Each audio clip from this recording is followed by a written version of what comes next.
Hello everyone, this is Helios Raven. I tell you how you do it, even if you don't care. And today is another Commission Corner report. Apollo here is completed, barring some teeny tiny details on him. Just a couple of gloss that needs to be painted on some parts of him, and I have to do a little bit of the power couplings, and I have one more gun arm to do, but for game-wise, he is all set and ready. Like I said, for most people who don't know, this is for my friend James, Keeper of the Fortress, also a member of the Fearless Games channel.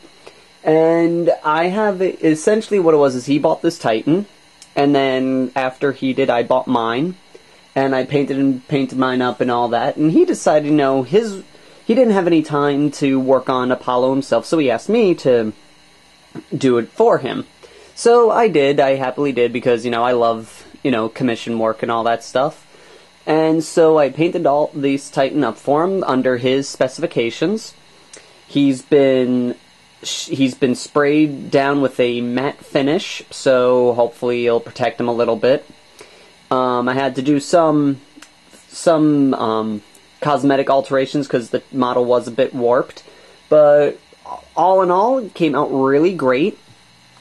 And now, if you look in other videos, you'll notice that he's very much a opposite of Helios. Helios has gold brass trimming, whereas Apollo here has silver. Basically, colors used on him was primarily scorch, scab red and red gore, with a little bit of blood red highlights. The metalwork is mainly this new color that we kind of created. I call it Black Bolt. It's basically Chaos Black and Bolt Gunmetal. The mixture I am not 100% on because I don't actually keep track of that stuff. And with a little bit of Shining Gold and Dwarven Bronze for brass effects. And I threw in a little bit of Brism Brass where I could, because James loves the color Brism Brass, and I don't blame him, it's an awesome color, so I threw it in where I could. And this was the results. And he can stand a lot better than Helios does. Helios stands, but he's uneven, so I don't really like the way he's doing. Like, if you look, he's right there. He's glued onto a stand now. Kind of give him a little bit of a heads-up helping hand there. And so, thankfully, I didn't have to do that with this guy, but I'm going to recommend, because his torso turns, that he puts him on a base, just so he has a little bit of extra support. Now, the guns are removable. So let's see, we'll remove first the Vulcan Mega Bolter here. And since he's there we go. So his arms are completely removable, and this time I didn't do the ball bearing trick on these guys. Instead, I have a tiny magnet right here. This magnet can support about 7 pounds, if I read the description right, and there's another magnet right on the bottom here, so he can hold it, and he can turn the guns to a degree. And I think it looks better than what I did with Helios, so, it's one of these learning experiences. The plasma cannon, as you can see, I tried this little glow effect that I learned, trying to get it more of this, that the plasma energy is glowing, like he's preparing to fire. I didn't do what primarily is the popular thing to do, which is, do some sort of paint thinner or slow gel in the paint so it blends better, but mainly because I just don't have it, and I'm still working on this stuff. I want to kind of master regular painting before I start throwing in paint thinners and such.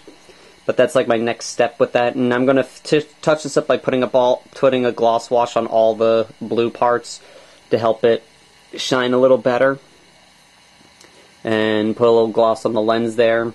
And I tried to get it to look like it's priming, so it looks like it's about getting ready to fire. Excuse me. Instead, so that was the plasma cannon. And on the Vulcan Mega Bolter, I didn't do anything very special with him. I tried to keep in mind how I painted the Vulcan Mega Bolter for my my Stormlords, so, try to keep that kind of concept with them. And so that was there. That's the biggest, that was like the newest addition to them. So let's go and remove these guys for a sec so you can look at the legs a little better. I added, you know, on the little scroll arm, because I like this shoulder plate, this knee plate a lot, and I put his name and his issue number along it, and a little bit of detail work on the Mechanicum skull there. As you can see, you know, my poor attempt at highlighting. And, you know, tried to, you know, he wanted a very simple look, so I tried to make it as simple as possible without going overly simple to the point where it looks like I just painted one paint job on it. So I tried to get like a nice middle ground with him, just so, you know, you can go and see his legs are his feet are pinned. He's got a pin in here. I believe James pinned all of his toes. There's a pin going through this foot, through this piece into here, pin going into there, pin going into there. And I'm going to put in through here just so he has a little bit of extra support, especially if he wants to remove one arm. As you saw, he started toppling when I took one arm off. So, okay, and we got in here a little compartment. It was originally like this. You originally had this thing all red, but then I said, hey, you mind if I kind of custom to look like Helios a little bit? And he said, no, sure, go right ahead. So there's that. Forgot to do some highlights on him, but can't really go back and fix that now. But I still like how it came out. And see, the problem there is because this thing is warped, it takes a little bit of to-do to get the chassis piece off of him. So he's not going to be showing off much of the interior with this guy, unfortunately. But I still went through the effort, because as you can see here, it's badly warped. So there's the top piece. As you can see, it doesn't sit right. And that was after I carved and shaved a bit of it down to try and get it to sit right. And I don't want to just, you know, sit there and file it down, because it's just going to look even worse. And since I don't see him taking this off a whole lot, I don't think he's really going to do much with that. And there's the interior. First we got the comm deck. Now this is something he already painted, this area, so I didn't really do much in that area except for those side panels along the sides. I mainly worked on the cockpit, on the back piece of it. So we got the servitors all done up and nice, and like I said in my video with Helios, the man that designed this did not account for people painting these guys. I would have liked it if they were separate pieces and you insert them into the arms. And the back engine reactor room, I kind of like how that came out a little bit better than mine. Mine's a little way too colorful. As one person said, it kind of looks like you have just a bag of Skittles sitting on your computer desk. And you got the void shield generators. And the back piece. And so, all in all, very nice in the tubing there. I didn't put the tubes in this place because I can't get it where those two. I want to make it so, like, you know, he wants his arms to turn. I haven't found a wire that, when clumped together with other wires, will actually still be flexible enough to move around. I've tried guitar wire. I've tried used cables from a PlayStation that I wasn't using anymore. Speaker wire. I've tried a lot of different variety of wire. The only thing I haven't tried is fishing line or string. And I don't want to really use string because it's string. It's going to look like rope, and it's not supposed to. So, on that front, I'm just going to leave them invisible at that point. But that's not the whole of it. So, give me 1 second. Okay, I'm back, and like I said, that wasn't, you know, all of it. The other thing is this Titan needs transportation. So, for James's birthday, my bunch of the Fearless and I pulled our resources together to purchase materials for a custom Titan bag, and I ended up I constructed the whole thing myself, and so everything here was all created and hand-stitched by me. And what we did here is we put on it the Adeptus Mechanicum symbol as centered as best as possible. We got the Titan's name on it, just in case he ever gets another one. You know, he can make another bag and then have that one for this one, so each Titan has their own bag. And his Mars issue number. And so, like I said, the bag was all hand-stitched. Well, not hand, I machine-stitched it, but I, bought a custom zipper. And open up, it's lined. So he's got this gray and red, like this dark red. Originally, I got him the dark red because it was more closer to the color that he was originally painted. So I did that, and I got him this gray lining. And inside, it's got foam. The first sheet is, clear, nothing affiliated with it. And then when you take it off, you see now he's got a place for, there's his legs go in here, and his body goes in here. And we go down to the second layer here. This is where he actually puts the Titan in. And he's got spacers here.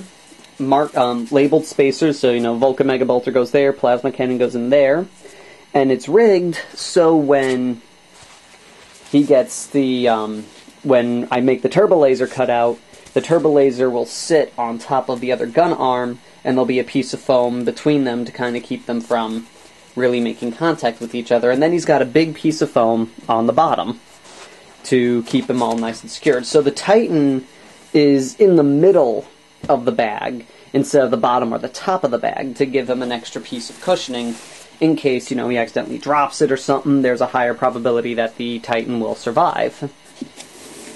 Now, and look at this a little bit better. It's full wood construction, so, these wood on the bottom, wood sides, so full, nice and secure and sturdy, so he's not being held up by fabric, he's being held, supported by wood.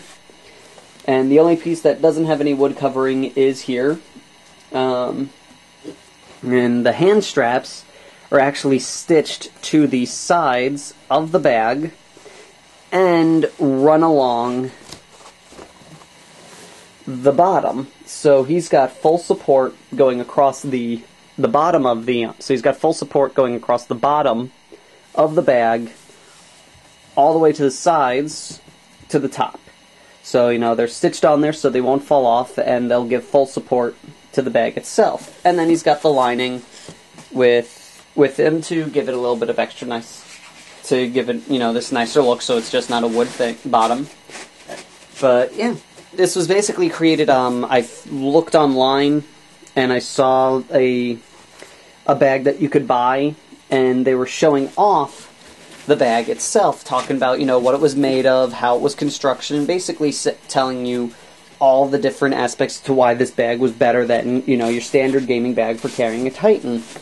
And so I took notes, and then I went to my local, hardware store and purchased what I needed to build it up, since, since I know a little bit about since I can work with tools, I took shop and all that, so there's no point in buying a bag when I could just simply make one. And granted, I would probably, I plan to buy bags from them for my Dark Angel army, but that's besides the point. For Titan, I thought this was a really nice gift for James. And like I said, it's got a zipper on here. Zipper's being a little difficult right now. That's the other problem with getting these bags, building these bags yourself, especially when it's the first time. And of course, now that I'm on camera, it's gonna give me trouble. There we go.